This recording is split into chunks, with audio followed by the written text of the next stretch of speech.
Howdy folks, Nathan Adlin here with the Fastlane Car, and we have a special episode for you. This is the 2016 Chevy Camaro Convertible. That's right, it is the soft top version of the Coupe, and I got a chance to drive the Coupe recently. Now here's the cool part, both of these vehicles have V6s, and both of these vehicles have manual transmissions.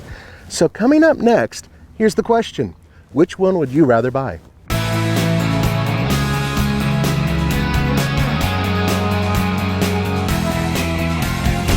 Behold, a 335 horsepower V6 that makes 284 pound-feet of torque. It's a 3.6 liter that is direct injected.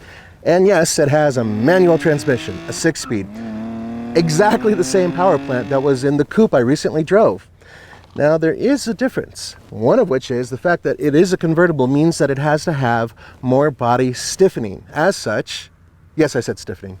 As such, it requires more weight, over 200 pounds, and that difference can be felt.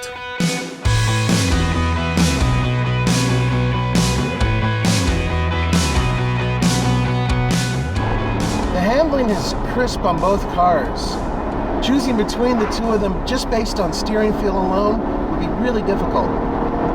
But on corners like this, where I'm able to give it a little bit more power, or the means, I think that the Coupe felt a little flatter, a little bit more hunkered down. But there is a weight difference, and that weight difference is basically like having a full-size grown adult inside the vehicle with you.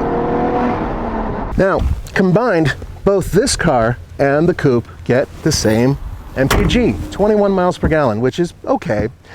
But because this is over 200 pounds heavier, it's not quite as fast, and it doesn't handle quite as good as the Coupe. So, point Coupe.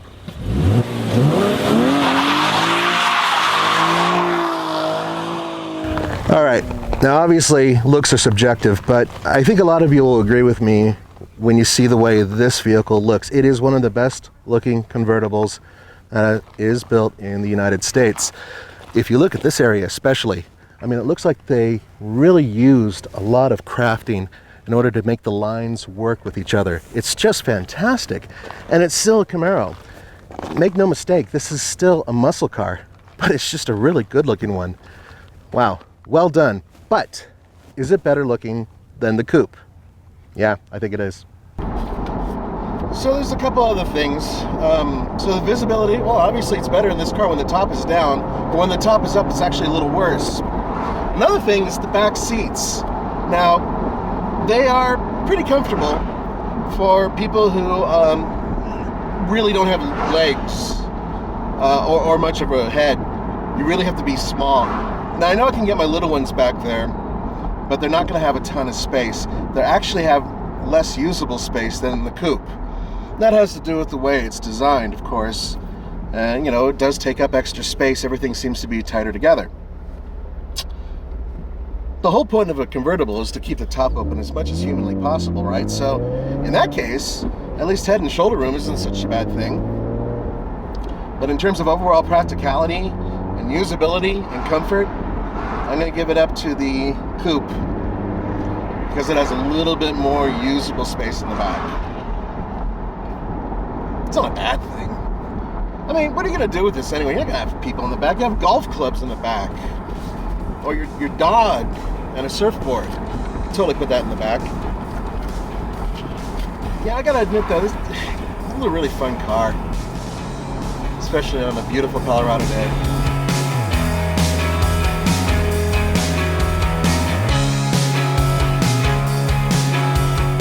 So this may be important to a few of you guys who are curious. There's actually a trunk release right down here. Kind of hard to find. Here's another problem. This is 7.3 cubic feet maximum. The Coupe has 9.1 cubic feet, much more usable space, and the seats in the Coupe do fold. Point Coupe.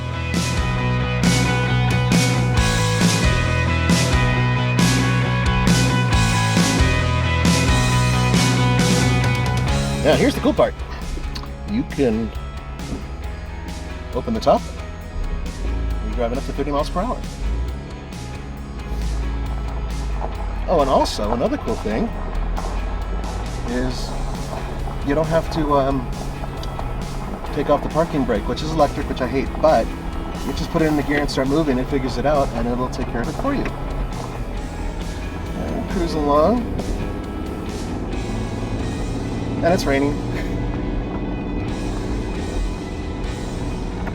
Let this be a lesson to you. Roman gave me a convertible on the day that we get rain in summer. It's awesome. See what I have here? This is really the breaking point, and I'll tell you why. This vehicle, as equipped, is $38,835. That's a lot of money. And the reason it's so much money is because of that soft top. You see, it's a $7,000 difference between this vehicle and the Coupe. Now, at the end of the day, if I had hair, if I were the type of person who liked to be a little bit more extroverted, then this vehicle would definitely be on my radar. However, I like performance and fun, and I like a car that feels really tight. And I know for a fact that the Coupe is just a little bit tighter. So, in my book, the Coupe wins. However, it's a hell of a car. For the Fast Lane Car, this is Nathan Adler. Don't forget to go to tflcar.com for news, views, and real-world reviews. I hope the sun comes out so I can actually enjoy this thing.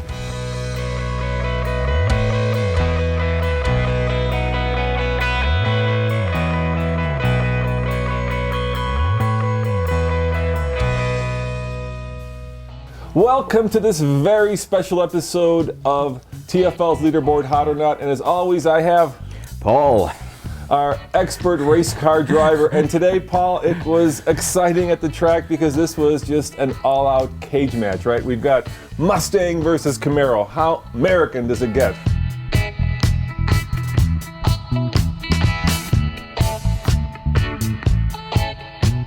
I know you sent me an email saying, guess what I got this week? Yeah. And I was so excited. I'm like, yes, I can't wait to drive both of these cars. So. And usually it's hard for us to get cars that compete directly, but these two compete. Not only